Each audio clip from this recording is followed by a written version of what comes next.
नमस्कार, मैं नंदिनी सिंह और आप देख रहे हैं कोहराम लाइव। दिल्ली के सीएम अरविंद केजरीवाल ने कहा कि अगर भाजपा को एक भी सीट झारखंड से मिली तो ये दमन और बढ़ेगा। अगर आपने इंडिया गठबंधन का बटन दबाया तो 4 जून को नतीजे आएंगे और 5 जून को हेमंत सोरेन जेल से बाहर आएंगे। मौका था जमशेदपुर में आयोजित जनसभा का। अरविंद केजरीवाल यहाँ इंडिया गठबंधन के उम्मीदवार समीर कुमार मोहंती के पक्ष में वोट की अपील करने पहुँचे थे। केजरीवाल ने कहा कि मैं जेल से सीधा आप लोगों के बीच आ रहा हूँ। एक दिन में जेल के सेल में बैठा था, वहाँ हर सेल में टीवी उपलब्ध है। टीवी में देखा सुप्रीम कोर्ट ने मुझे चुनाव प्रचार करने की मोहलत दे दी। मैं तो हैरान था। मोदी जी ने कितनी कोशिश की कि मुझे बेल ना मिले। मेरे ऊपर बजरंग बली का आशीर्वाद है।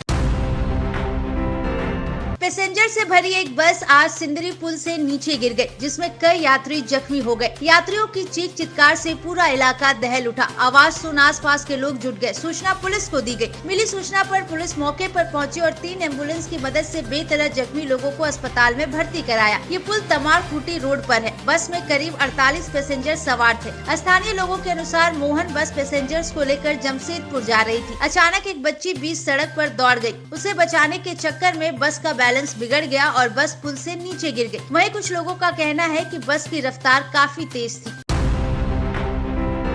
पीएम नरेंद्र मोदी ने कहा कि सपा शासनकाल में इलाहाबाद में दिन दहाड़े गोली और बम चलते थे। कारोबारी असुरक्षित महसूस करते थे। आज भाजपा सरकार माफिया के महलों को ढहाकर वहां गरीबों के लिए मकान बनवा रही है। सपा कांग्रेस सरकार में प्रयागराज के साथ काफी भेदभाव किया गया था। वोट बैंक के लालच में ये लोग कुंभ की व्यवस्था ठीक तरीके से नहीं करते थे। 24 का चुनाव तय करेगा कि भारत के भविष्य की त्रिवेणी किधर से बहेगी। मौका था प्रयागराज के परेड ग्राउंड में जनसभा का। पीएम यहाँ इलाहाबाद से भाजपा उम्मीदवार नीरज त्रिपाठी और फूलपुर से प्रत्याशी प्रवीण पटेल के लिए वोट की अपील करने पहुंचे थे। मौके पर पीएम मोदी ने कहा कि आज भारत तेजी से बदल रहा है। विश्व पटल पर भारत की पहचान अब एक्सप्रेसवे से होती है, इंफ्रास्ट्रक्चर से होती है। भारत की डिजिटल टेक्नोलॉजी लेने के लिए विदेशी भी लालायित है। भारत आज दुनिया में अपनी आवाज बुलंद कर रहा है। यहाँ की T20 से दुनिया हैरान। सपा कांग्रेस और इंडिया गठबंधन वालों को भारत का गौरव गान हजम नहीं हो रहा है। इंडिया गठबंधन का एजेंडा है कि वो सत्ता में आए तो कश्मीर से आर्टिकल 370 और CAA खत्म कर देंगे।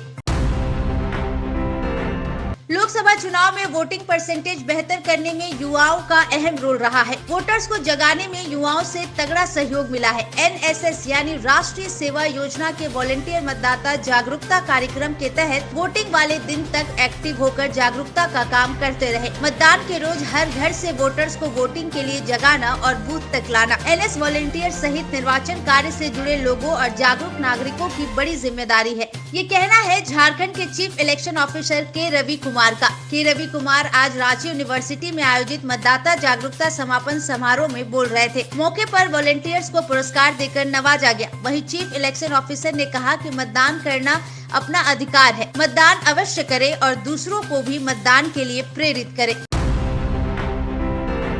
दिल्ली के पूर्व डिप्टी सीएम और आप नेता मनीष सिसोदिया को दिल्ली हाई कोर्ट से झटका लगा है। कोर्ट ने सिसोदिया की जमानत याचिका खारिज कर दी। सिसोदिया ने CBI और ED द्वारा जांच किए जा रहे मामले में जमानत मांगी थी। मनीष सिसोदिया ने दूसरी बार जमानत के लिए याचिका दायर की थी। कोर्ट ने सिसोदिया को सप्ताह में एक बार अपनी बीमार पत्नी से मिलने की इजाजत दी है। दिल्ली हाई कोर्ट ने कहा कि यह मामला सत्ता के गंभीर दुरुपयोग का है। यह याद दिला दे कि बीते साल 26 फरवरी को CBI ने हिरासत में लिया था। वहीं ED ने सिसोदिया को 9 मार्च 2023 को गिरफ्तार कर लिया था।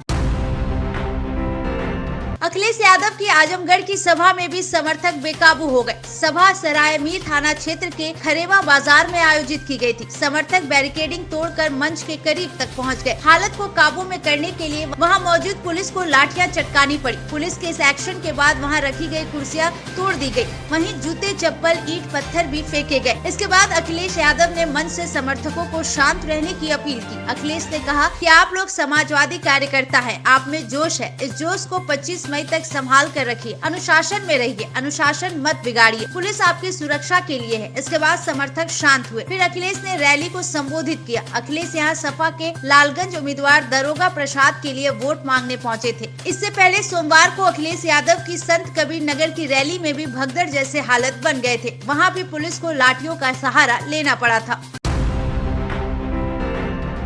महज 1 महीने पहले दुल्हन बनी काजल कुमारी को जीने नहीं दिया गया। करीब 20 साल की दुल्हन काजल की डेड बॉडी उसके ही ससुराल से मिली। उसके ससुराल वाले घर छोड़कर फरार है। काजल का ससुराल नालंदा के बेन थाना क्षेत्र के धरनी धाम गाँव में है। उसके पति का नाम चुन्नू कुमार बताया गया। मृतका काजल की नानी का इल्जाम है कि उसके पति चुन्नू का किसी दूसरी लड़की के साथ चक्कर चल रहा था। इस बात का काजल विरोध करती थी, इसी कारण उसे जान से मार दिया। वहीं काजल के घर वालों ने आरोप लगाया कि ससुराल वालों ने रस्सी से काजल का गला घोटकर मौत के घाट उतार दिया। डेड बॉडी को ठिकाने लगाने के वास्ते गांव के एक ड्राइवर को बोला। उस ड्राइवर ने ये पाप करने से इनकार कर दिया और घर वालों को इसकी सूचना दी। इधर पुलिस ने काजल की डेड बॉडी को कब्जे में कर पोस्टमार्टम के लिए भेज दिया है। वहीं संदेही गुनाहगारों की खोज में जुटी है।